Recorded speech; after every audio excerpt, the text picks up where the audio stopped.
Break लेना जरूरी है।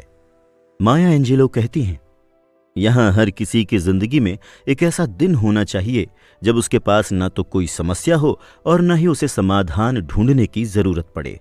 हम में से हर किसी को उन बातों की फिक्र नहीं करनी चाहिए जिसका हल हम खुद नहीं निकाल सकते। क्या आप भी यूके के उन 50% लोगों में से एक हैं जो सभी पेड एनुअल लीव का फायदा नहीं उठाते हैं?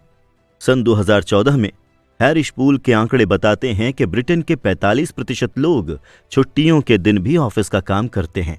ऐसे में अगर हमारे काम की वजह से तनाव, थकान और कमजोरी बढ़ती जा रही है तो क्या इसमें कोई आश्चर्य की बात है? अगर आप काम के बीच में ब्रेक नहीं ले पा रहे हैं तो आप अपने करियर को मुश्किल में डाल रहे हैं। 20वें दशक के अंत में मैं हांगकांग की एक कंपनी में फाइनेंस डायरेक्टर था। मुझे कई महीनों तक कई घंटे काम करना पड़ता था। यहां पर ब्रेक और छुट्टियों के लिए कोई वक्त नहीं था। तनाव और थकान ने मुझे मजबूर किया और मैंने डिसाइड किया कि मुझे अब इस्तीफा दे देना चाहिए। देखा जाए तो यह कुछ ऐसा था जैसे मैं बहुत तेज स्पीड से ट्रेडमिल पर भाग रहा था, वो भी कई घंटों से, और फिर मैं थक कर गिर गया। अब ये बताइए कि अपने डेली वर्किंग डे के दौरान आप लगभग कितनी देर के लिए रुककर थोड़ा ब्रेक लेते हैं? क्या आप अपनी डेस्क से हटकर खुद को रिचार्ज करते हैं? और अगर काम के दौरान आप बहुत कम ब्रेक लेते हैं तो इससे आपकी प्रोडक्टिविटी खत्म हो सकती है।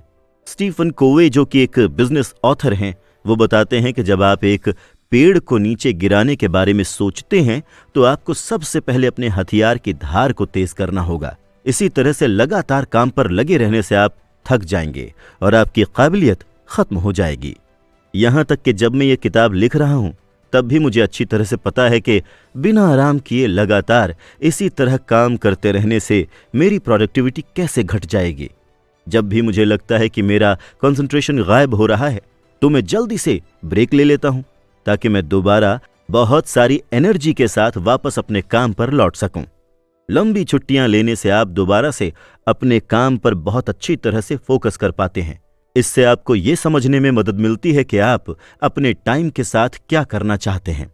जब आप अपने आसपास के माहौल से थोड़ा दूर होते हैं और डेली रूटीन से हटकर कुछ नया देखते हैं, तब सही मायने में आप ये समझ पाते हैं कि आपको क्या करना है और आप क्या करना चाहते हैं। पूरे दिन में छोटे छोटे ब्रेक लें।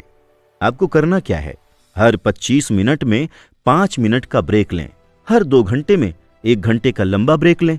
आपके घर या फिर ऑफिस के काम में इसी तरह से लिया गया छोटा छोटा ब्रेक आपके दिमाग को तेज बनाता है।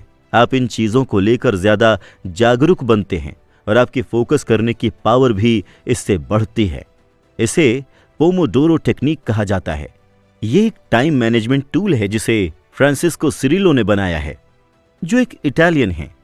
ये टेक्निक बताती है कि कैसे आप अपने मानसिक थकान को ब्रेक लेकर कम कर सकते हैं। तो इसे समझने के बाद क्यों न आप इस आइडिया को अपने साथ काम करने वाले लोगों के साथ भी शेयर करें। इस तरह से आप लंबे समय तक मीटिंग में फंसे रहने और बहुत देर तक कंप्यूटर स्क्रीन के सामने बैठने से बच सकते हैं। जब छुट्टियों पर हों तो सिर्फ छुट्टियों पर ही फोकस करें। जितने भी एनुअल लीव्स के आप हकदार हैं उनका खुलकर उपयोग करें। अगर जरूरी लगे तो इन हॉलीडेज को छोटे छोटे ब्रेक्स में डिवाइड करें। इन्हें लेने के लिए जो भी जरूरी हो वो कदम जरूर उठाएं। हमारी जिंदगी बहुत छोटी है। आप अपने काम से जब भी दूर हों तो जिंदगी का पूरा आनंद उठाएं। अच्छी तरह से अपने लिए प्लानिंग करें। ये सोचकर पीछे ना हटें कि आप अपने काम से इस वक्त दूर हैं। मैंने बहुत से ऐसे लोगों को ट्रेनिंग दी है जो अपने काम से छुट्टियां लेने पर खुद को दोष देते हैं या फिर जिन्हें काम से दूर होना पसंद ही नहीं है। जब आप हॉलीडे पर हों तो अपनी ईमेल्स को चेक ना करें। अपना फोन ऑफ रखें। अगर बहुत जरूरी भी हो तो भी दिन में सिर्फ एक बार जरूर वॉइसमेल और मैसेजेस चेक कर सकते हैं। क्या आपके बॉस आपकी छुट्टियों के इस स्विचिंग ऑफ टाइम में आपकी मदद करते हैं, आपको सपोर्ट करते हैं? अगर बॉस के साथ इस बात पर प्रॉब्लम हो तो उनसे बात करें, उन्हें समझाने की कोशिश करें।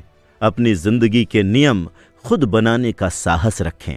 आप कैसे काम करेंगे, छुट्टियों के दिन किस तरह से अपनी लाइफ को एंजॉय करेंगे, ये तय करना आपके लिए जरूरी है। सप्ताह के आखिरी दिनों की प्लानिंग इस तरह से करें। देखा जाए तो हफ्ते में 2 दिन छुट्टियों के होते हैं। इन खास दिनों के लिए नियम बनाएं, जैसे कि तय करें कि आप वीकेंड के दौरान सिर्फ 1 या 2 बार ही अपना फ़ोन और ईमेल्स चेक करेंगे।